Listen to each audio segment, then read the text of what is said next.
My sister set me up by telling our parents I'm a slut and a drug addict. They kicked me out years later. At my wedding, my father messaged me and wrote, "So look, I'm gonna be straight with you. This whole thing started when I was 20. My sister was 22 at the time, and apparently that was the age where she decided to completely nuke my life for reasons I'm still trying to wrap my head around. Let me paint the picture. I'm the youngest of two kids. Sister's name is Rachel, always been the golden child. Straight A student, volunteered at animal shelters, did yoga, had this whole perfect daughter thing going. Meanwhile, I was just existing, playing basketball after school, working at a local grocery store stocking shelves, trying to figure out what I wanted to do with my life. Nothing special. Definitely nothing that warranted what came next. Our parents were pretty standard middle-class folks. Dad worked in accounting. Mom was a nurse. They were decent people, I thought. Little strict sometimes, but nothing crazy. The kind of parents who'd ground you for coming home past curfew, but would also drive you to the ER at 2 a.m. if you were sick. Normal stuff. Rachel and I weren't close. Never had been. She was always off doing her own thing, and I was doing mine. We didn't fight much because we barely interacted. Looking back, maybe that should have been a red flag. She was like this stranger I shared a house with. But I figured that's just how some siblings are, right? Everything changed one random Tuesday in March. I remember because it was my buddy Jake's birthday, and we were supposed to go bowling.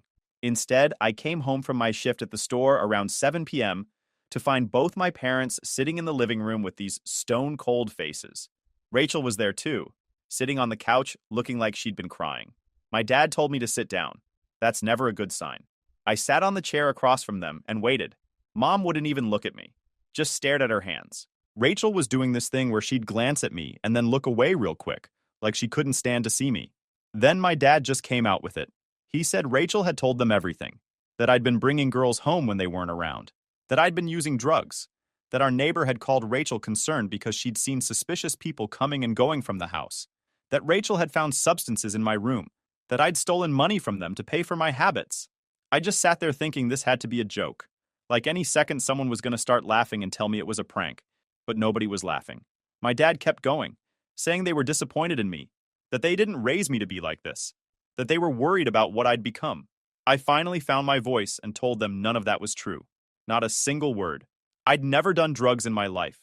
I'd never stolen from them. The only girls who came over were friends from school, and they'd met most of them. I tried to explain, but my dad cut me off.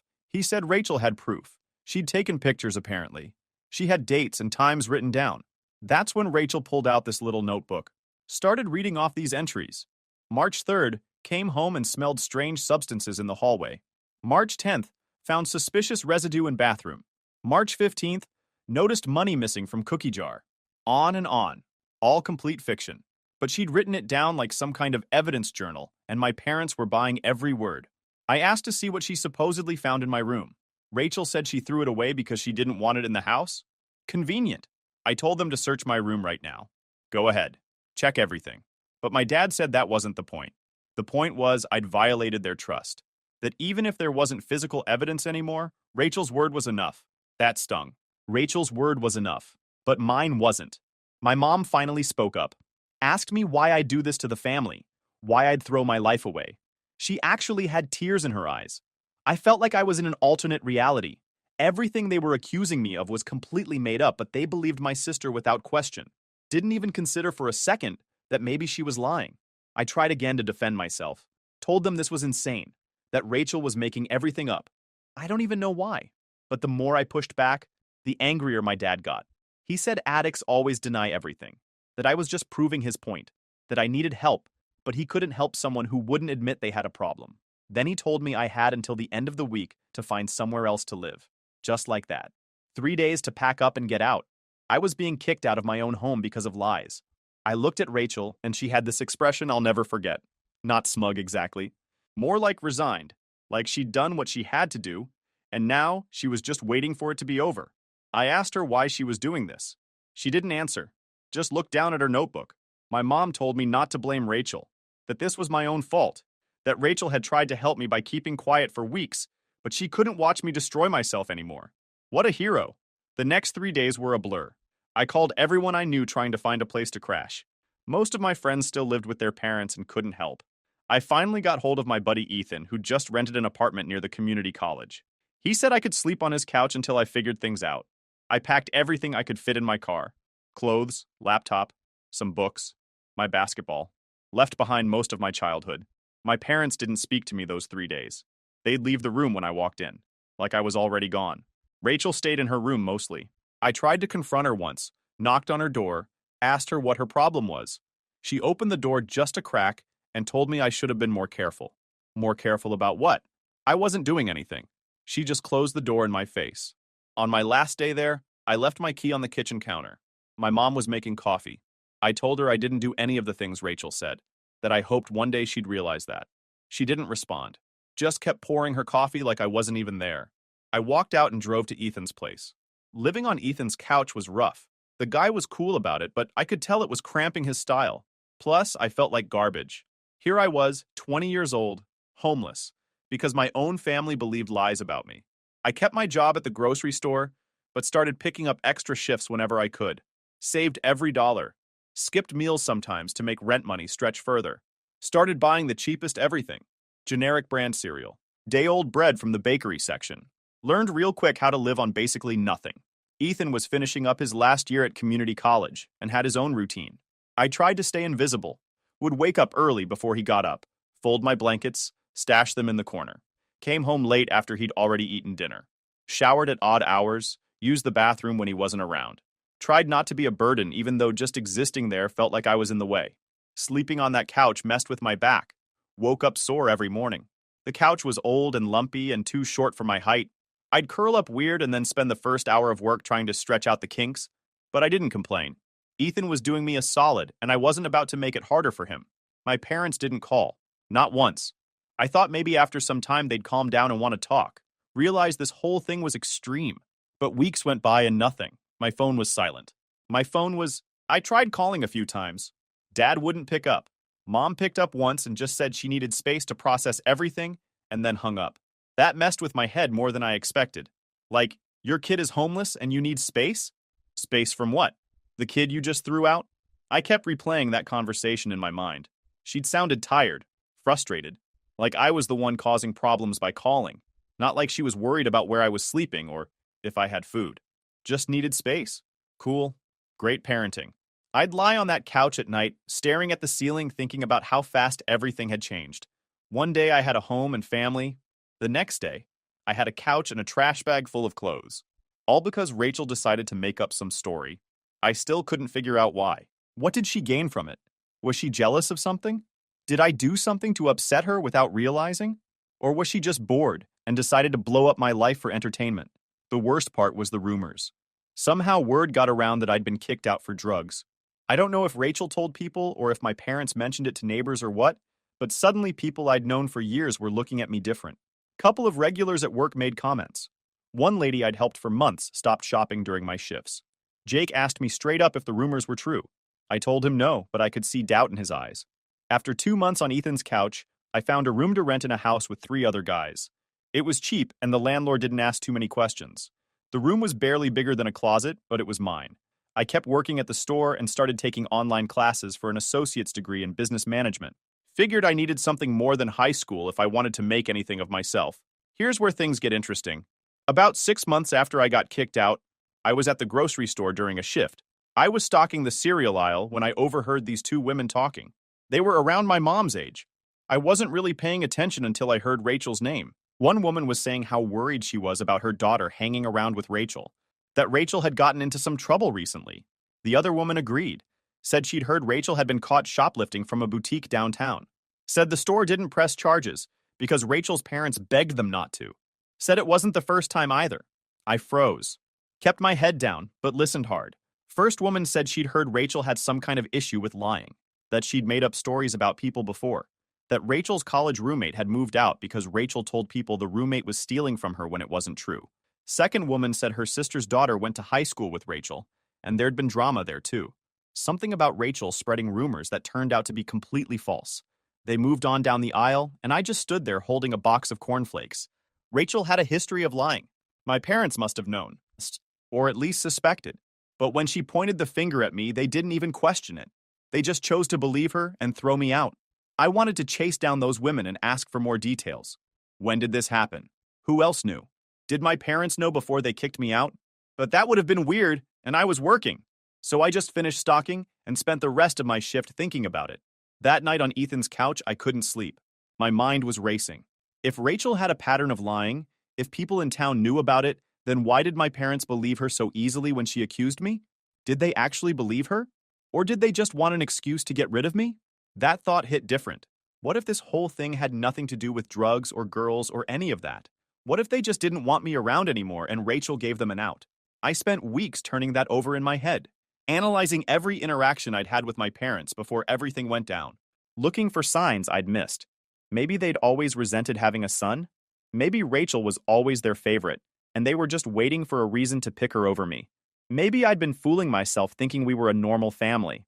I finished my shift in a daze. Part of me wanted to call my parents right then and tell them what I'd heard. But what was the point? They'd already made their choice. And I realized something that night lying in my tiny room. I didn't need them. I was doing fine on my own. Better than fine, actually. I was working, going to school, paying my own way. I didn't need parents who'd believe lies over their own son. That's when I decided to go full focus mode. I worked my butt off at that grocery store. Got promoted to assistant manager after a year. The owner noticed I showed up early, stayed late, never called in sick, never complained, just put my head down and worked.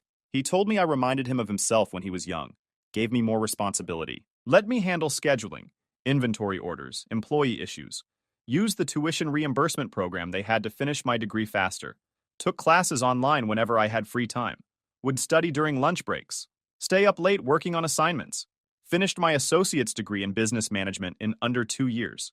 The day I got my diploma in the mail, I sat in my tiny room and just stared at it. I'd done that. No help from anyone. Just me pushing through. Kept my head down and built my own life. Moved from that cramped room to a slightly less cramped one-bedroom apartment. Bought actual furniture instead of milk crates and sleeping bags. Got a real bed. Had a kitchen table. Little things that probably seem basic but felt huge to me. Meanwhile, crickets from the family. Birthdays came and went. Holidays. Nothing. I didn't reach out either. What was I supposed to say? Hey, remember when you kicked me out based on complete lies? Good times. First birthday alone was weird. I bought myself a cake from the bakery section at work. Sat in my apartment and ate it straight from the box watching whatever was on TV. Told myself it didn't matter. Just another day. But it did matter. It always mattered. I dated here and there, but nothing serious. Went on dates with a few girls from the area. Coffee here, movie there, but I could never really open up. How do you explain your family situation without sounding damaged? So I'd keep things surface level, and eventually they'd move on. Fine by me. Most of my energy went into work and school anyway. Didn't have time for complicated relationships. I moved up to store manager after 2 years. The owner was retiring and offered me the position. It came with a decent raise and benefits. Health insurance. Paid time off. 401k matching. Things I'd never had before.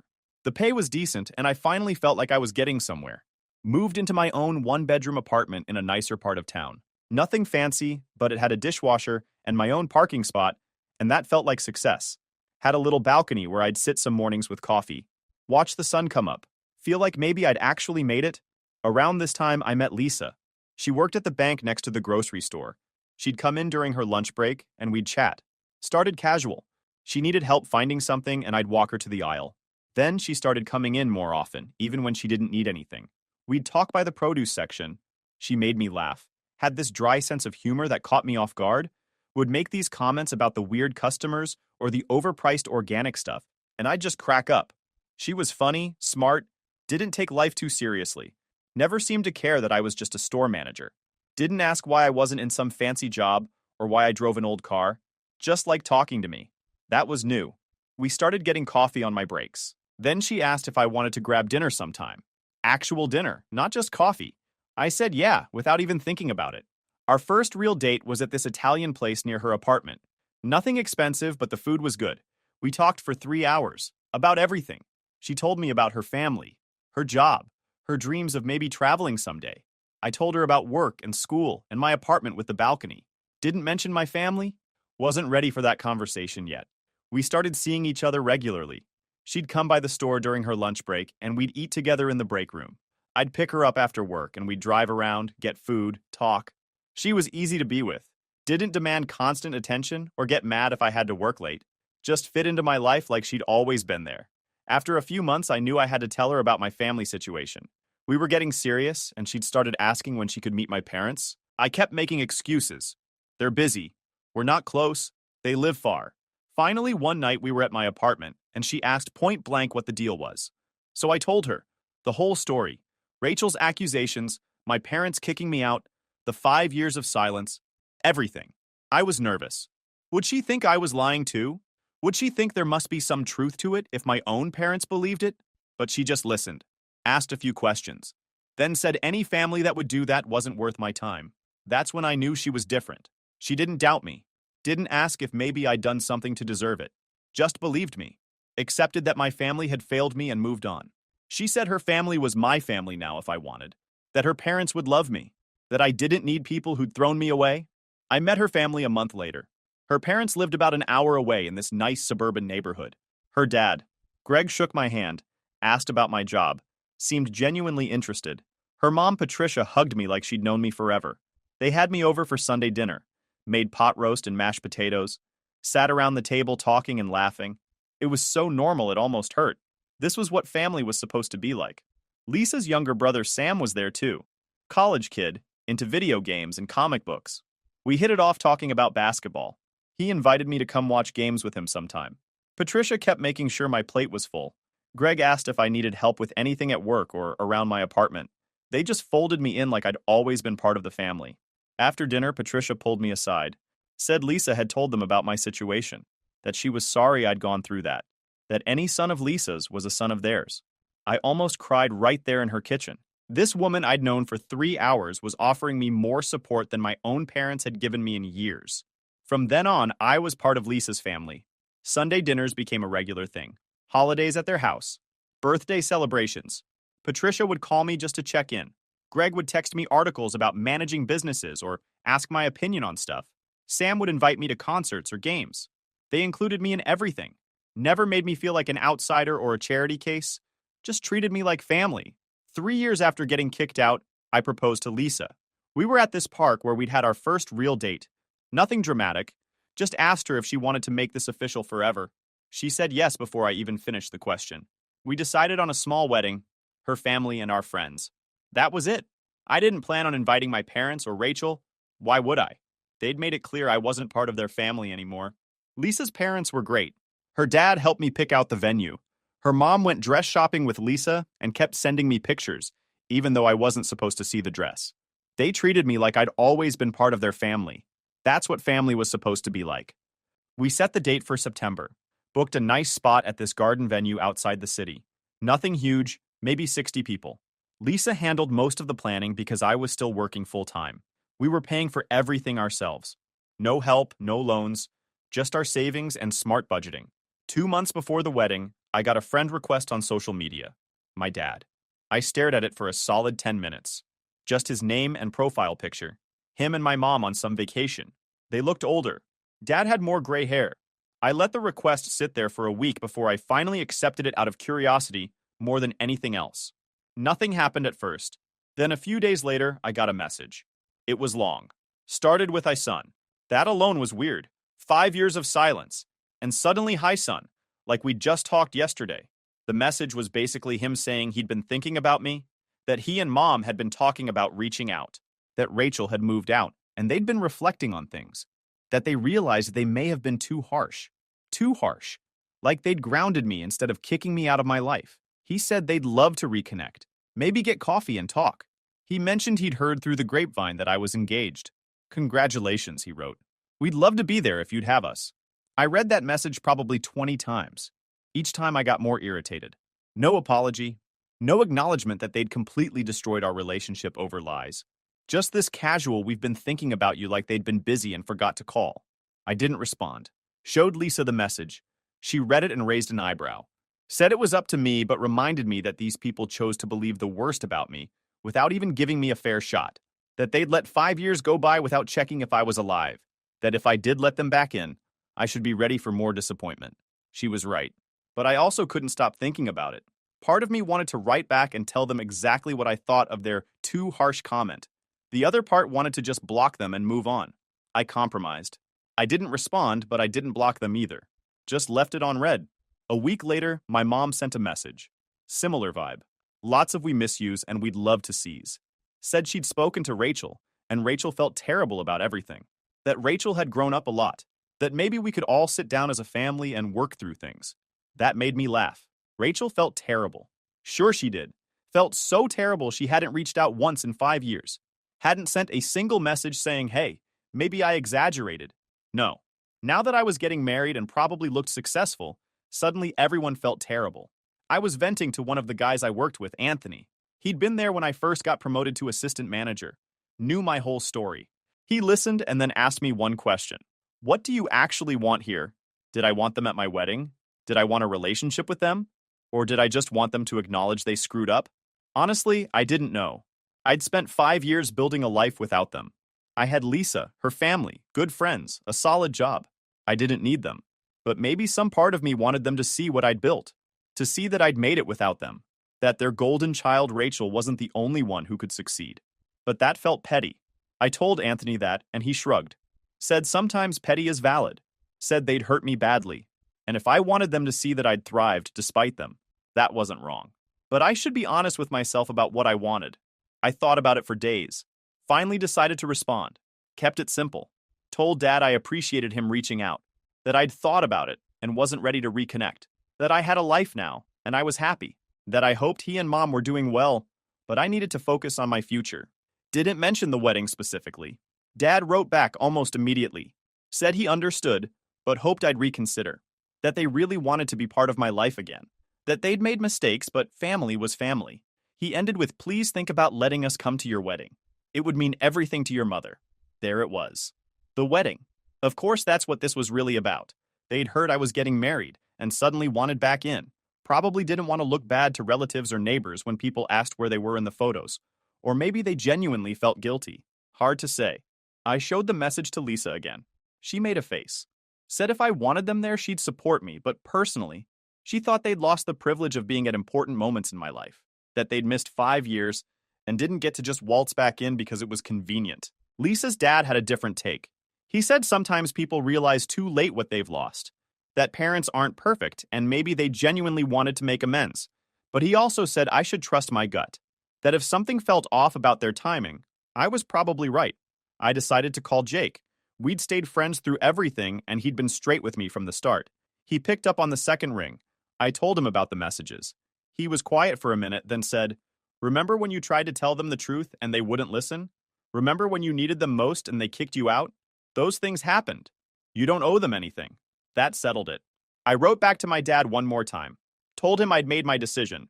That I wouldn't be extending an invitation to the wedding.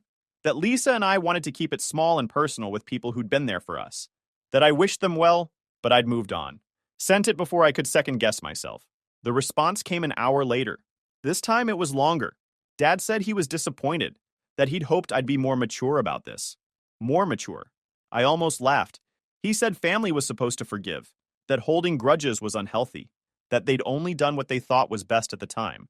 That Rachel had been very convincing, and they were just trying to protect the family. So there it was. Still defending the decision. Still acting like I was the problem for not forgiving them fast enough. No real apology, just disappointment that I wasn't falling in line. I didn't respond to that one. Just archived the conversation and moved on with wedding planning. 2 weeks before the wedding, I got another message. This time from Rachel. First time I'd heard from her since the day I left. The message was shorter than our parents. Said she'd heard I was getting married. Congratulations. Said she knew I probably didn't want to hear from her, but she wanted me to know she was sorry. That she'd been dealing with her own issues back then and took it out on me. That she hoped I could forgive her someday. I stared at that message for a long time. Her own issues. That was the explanation? 5 years of my life derailed because she had issues? I wanted to write back and ask exactly what issues justified making up an entire drug addiction and getting me thrown out, but I knew it wouldn't matter. Nothing she said would change what happened. I did something I probably shouldn't have. I looked at Rachel's social media. It was public so I could see everything. She'd graduated college, had a job at some nonprofit, lots of pictures with friends, at events, looking happy. Normal life. Meanwhile, I'd spent 5 years rebuilding from scratch because of her lies. The more I scrolled, the angrier I got. She got to just move on, go to college, have mom and dad's support. probably never had to work 2 jobs or sleep on someone's couch or deal with people looking at you like you're a junkie. She'd faced 0 consequences for destroying my life. I closed the app and didn't respond to her message either. Some things you don't forgive. Some people don't deserve a response. Wedding day came. It was perfect. Warm, but not hot. Lisa looked incredible. Her dad walked her down the aisle, and I'll admit I got a little choked up. Not gonna lie, there was a moment during the ceremony where I thought about my parents. Wondered if they were thinking about me. Wondered if they regretted anything. But then I looked at Lisa and everyone there supporting us and realized these were my people now. This was my family. The reception was at the same venue. We did a small dinner, some dancing, nothing crazy. Lisa's mom gave a speech that made everyone cry. One of my coworkers gave a speech about how I'd gone from sleeping on a couch to running a store and planning a wedding. That got some laughs and some applause. Everything was winding down around 10 p.m. when I checked my phone. I'd been ignoring it all day. Had a bunch of congratulations texts from friends, some pictures people had tagged me in, and one message from my dad, sent about 2 hours earlier. The message was long. Started with "saw pictures of your wedding on social media. You looked happy. Guess that's a friend of Lisa's who has public posts. He said he was glad I'd found someone, that he and mom were proud of me. Proud. That word made me see red for a second. Then the message took a turn. Said they'd been doing some reflecting, that Rachel had finally admitted she'd exaggerated things back then. Exaggerated. Not lied. Exaggerated. He said they'd been too quick to believe her without hearing my side fully. Too quick. Like it was a minor whoops moment and not 5 years of no contact. He said they'd like to fix things if I was open to it. Maybe we could meet up, talk it through. They wanted to be part of my life again, especially now that I was starting a family. They didn't want to miss out on being grandparents someday. There it was. The real reason. Future grandchildren. They didn't reach out because they missed me or felt guilty. They reached out because they saw pictures of a wedding and realized they might miss out on the next generation. Classic. The message ended with "please think about it. You only get one family. Mom and I made mistakes, but we want to make it right. We love you." I showed the message to Lisa during a quiet moment. She read it and shook her head. Said that was bold of him to say they were proud after abandoning me for 5 years. Said the grandparent comment especially was manipulative, trying to use hypothetical future kids to guilt me into reconciling.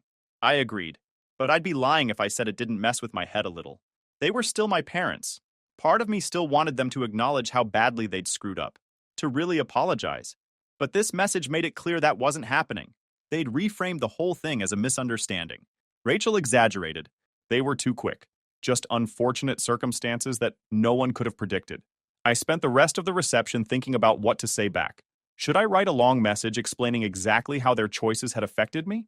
Should I tell them about sleeping on couches and eating ramen for months and dealing with people thinking I was on drugs? Should I explain that you don't get to skip 5 years and then demand access to future grandkids? In the end, I kept it simple. Waited until the next morning when Lisa and I were having breakfast before heading to the airport for our honeymoon. I wrote back, "Thanks for the message. I'm glad Rachel finally told you the truth about exaggerating. That must have been difficult to hear. As for fixing things, I've spent 5 years building a life without you. I'm happy now. I have people who believe in me and support me. I don't think adding you back into that equation makes sense. I wish you and Mom the best, but I've moved on. Please respect that." Hit send and turned off my phone. Lisa raised her coffee mug to me. Said I'd handled that with more grace than she would have. We laughed and headed to the airport. Spent a week in Mexico not thinking about my family at all. When we got back there were more messages. Dad asking me to reconsider. Mom sending a longer message about how they'd been wrong and wanted another chance. Rachel sending another apology saying she understood if I hated her, but hoped we could talk someday. I read them all once and didn't respond to any. Lisa asked if I felt bad. Honestly? Not really. These people had 5 years to reach out. They chose not to. They could have checked if I was alive, if I had food, if I needed help. They didn't. They waited until they saw I was successful and happy, and then decided they wanted back in. That's not how it works. A few of Lisa's relatives asked why my family wasn't at the wedding. I kept it vague. Said we weren't close anymore. Most people didn't push. One aunt kept asking questions, so I finally told her the short version. She looked shocked and said she couldn't imagine a parent doing that. I said, "Yeah, well, it happens." My parents tried calling a few times over the next month. I didn't answer. They sent a few more messages that I left unread. Eventually, the messages slowed down. Every few weeks I'd get one. "Just checking in. Hope you're doing well. Miss you." Standard stuff. Never addressed the real issue, though. Never said, you know what, we completely failed you as parents, and we're genuinely sorry for not believing you. After a few months, I blocked their numbers. Not out of anger. Just felt like the right time to close that door completely. I'd spent enough mental energy on people who didn't deserve it. Had a wife to focus on. Had a career.